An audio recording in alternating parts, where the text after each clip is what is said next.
and welcome to Rise and 9. It's Wednesday, February 25th. Been 2 months since Christmas already. 2 months to the day. I think we're looking forward to Easter. I was just talking to my mom about some of the desserts I might want to make for Easter. I know. I'm ready for just even the spring, too. We're getting so much closer. We were talking this morning about how we're starting to see Easter stuff at stores. I know you and Justin were talking about a local bakery. It's nice to see those signs of spring. Exactly. I'm working on my tulip garland, and I just want to put the spring decorations up. Are you getting close? Yeah, I have 1.5 more flowers to make, and then I'll put them on the ribbon. So cute. You'll have to take a picture. Yeah, I've just been reading a lot, though. Like when it's a cloudy day, I just want to read and turn on a candle. I just love a cozy day. I know. Yeah, we've had a lot of them lately, so it'll be nice to at least, not feel freezing. Originally, this was going to be a first alert day, and that backed off. Right. We saw a really sunny day on, Monday, because it was really cloudy Tuesday. And it was nice to see the sunrise. It was so bright. You'll need your sunglasses if you're headed out to work, though. I know. Those pretty sunrises on the city cams this morning. Right. It felt good. Just makes you feel warm, even though you know it's not. Right. But we are getting closer. It's almost March. Absolutely. And we are continuing our coverage of the first-degree murder trial of Matthew Schleier. Yeah, so he's been using the insanity defense. This is a bench trial, as we've mentioned, so a judge will ultimately decide the verdict, but we've heard some conflicting testimony from each side. Right, and we heard from the last expert witness, again, going back and forth, the defense and the state of whether Schleier was in a state of psychosis when he killed his son. And that is important for the insanity defense to determine whether he knew what was right and wrong. Yeah, multiple experts had testified for the defense saying that he did not know right from wrong, that he was in a state of psychosis when he killed his 5-year-old son. And then prosecutors brought out a witness who said the opposite, said that she did not believe he was in a state of psychosis, and she believed the timing of the killing happening in the early morning hours while the family was mostly asleep was an indicator that he did know right from wrong. But then rebuttal witnesses yesterday, again, saying the opposite. Right, and said it was consistent with I'm forgetting the word, but when parents will kill their children, the same along that lines. But there are some different things of this trial because it is a bench trial. The attorneys on both sides are giving closing arguments to the judge in writing. Yeah, that is different, and that will be happening in March, so we're not expecting to hear a verdict for a little bit. Right. I believe our reporting said at least a month before we would hear that verdict. Yeah. We also want to tell you about Green Square Meals, which is on hold right now because of a fire. Right. They had a fire early Tuesday morning. It was a fire in the dumpster, but smoke from that impacted their meal service for people who really need them. Yeah, and so more than 100 people in need typically get a free meal there and now have to figure out where they're going to get that meal. Yeah, those meals are suspended indefinitely. Brian spoke with people involved, who were homeless and are now volunteering to help. And they're like, we can't do anything, even make sandwiches. But we saw some people just giving out food. It looked like it was maybe from a convenience store. So at least people had something. They're still trying to do things, even though they're dealing with this as well. Yeah, a lot of people rely on that. So yeah, we'll see how long they do end up being closed again. It's indefinitely at this point while they work to clean up. Right, and another person doing some good in the community, one of our 9 Who Cares, Rose Dunham. Yes, actually. I've been loving these 9 Who Care stories. So this was Beth Malicki's story that aired. She talked with Rose, who serves a meal at St. John Lutheran Church. This is in Ely. And I loved how she introduces this, bringing strangers together over stroganoff, and you just saw all these little ladies just whipping up that meal. You know that tastes good, in addition to being the community fun. Yeah, and I don't know for sure which photojournalist, maybe it was Marlon Hall, our chief, who was with her, but shot in a way where you felt like you could taste and smell the food. Like you're right there in the kitchen. Story together. Yeah, very incredible.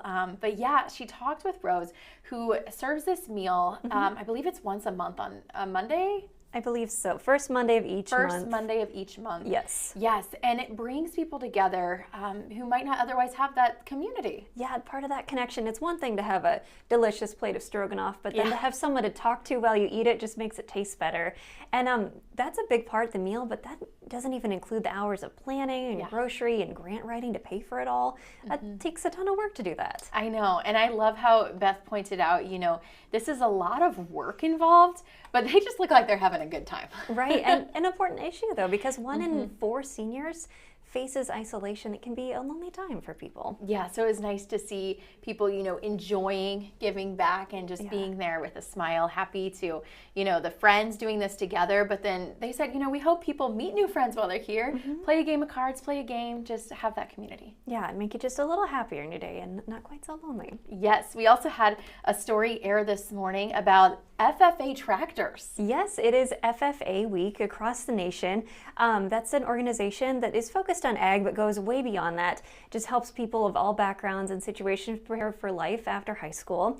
And as part of the celebration, some chapters will do a drive your tractor to school week. I know Postville has done this before. I'm not sure if they're doing it this year, but it is neat to just see tractors fill the parking lot. Yeah, so you grew up seeing this. Yes, I wasn't an FFA, but my family were and lots of friends. Yeah. Just a really neat way to celebrate FFA. And I think they're kind of proud to drive their tractors in. It's a little bit cold if you don't have one with a cab on it, but farm kids are tough, so they're fine. Yeah, it's not something I've ever seen in person going to Cedar Rapids, Washington High Yeah. School. However, I have seen this on social media many times or in Right. past news stories, and it looks so cool. It looks like the kids really enjoy kind of all getting to show off their tractors and bring them to school. Just one of those things of FFA, just like the corded jackets and all that. Yeah, that's so fun. I'm glad they're doing that. We also are learning farmers market dates. Right. I saw this on K-Hawk, actually. They posted it. And so we do have those dates for this year. May 30th, June 6th, June 20th, July 18th, then August 1st and 15th, September 5th and 19th. So fun to know that those are on the calendar because it's another sign of warmer weather. Right, and I need to get those on the calendar because summer fills up so quick and then all of a does. sudden I'm like, I haven't made it to one yet. I know. I do the same thing. I write every single one down. I usually find one that my mom and I go to yeah. because we will hit up every single booth. We do not get tired shopping. And then one I maybe drag my family to Yeah. and, pick and choose. But got to get those on the calendar early. They are huge, and I go to them early, actually. They go from 7:30 to noon, and I like to be the early bird. You get all the good deals before the crowds come in. Yeah, get the more, fresh things and first pick of the flowers, all of that. And get my iced coffee, and yep. If you haven't been to a Cedar Rapids Farmers Market, it's huge. I remember Right. when my mom first took me to the first ever one, of course, I was a kid when I went for the first time, and I was like, the farmer's market, really? You want to go to the farmer's market? So like the I'm- grocery store, but worse? Yeah, I'm picturing vegetables on a few tables. Not like that at all. Oh no, it's a whole event. There's 200 vendors, there's music, there's a lot of people. It's 12,000 an environment. people? Yeah. Yes, yeah. The first one I went to in Cedar Rapids, I was also expecting, just a table with vegetables, but it's more like a county fair kind of vibe. Yeah. That is just like you can get food, and we always think we're going to come home with healthy things, but somehow just get a nice coffee and a breakfast burrito. I and know. It's New funny. T-shirts and Yeah, because it's not just food, it's not just flowers. There's all kinds of local things that Yes. people make, and I'm Dog always really bandanas, impressed. Yeah, yeah. candles, very popular with me. Yeah, all kinds of things. So that will be taking place, of course, this summer again, and then they're also bringing back the market after dark. Yes, that one's set for Saturday, August 29th. That one goes from 6:30 p.m. to 11 p.m. And Market After Dark, even bigger. The Economic Alliance says that it draws, on average, 35,000 people. Right, and if you thought the regular market was busy, that's 12,000 people, which is still a lot, but busy. just shows how much busier the Market After Dark is. Yeah, and Market After Dark brings a whole new environment in its own because they'll close off some roads and have stages set up, usually concerts, performers, more of that nighttime atmosphere. Yeah, more of a festival. I feel like it's a food truck music festival. Yeah.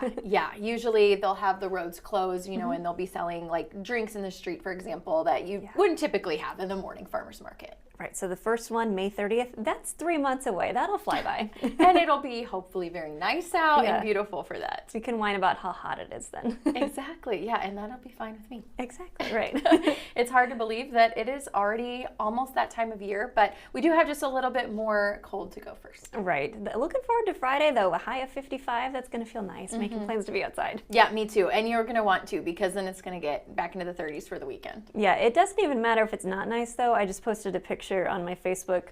We took Walt the first day. A local ice cream shop opened up on Friday. We took him and got him a pop cup. He was fine. That was my so ears got a nice. little cold, but I still could get the ice cream down just fine. Is it ever too cold for ice cream? No. Yeah, I feel like you can eat it anytime, but it's fun that even some of those walk-up shops are opening up. And it's so cute to see Walt.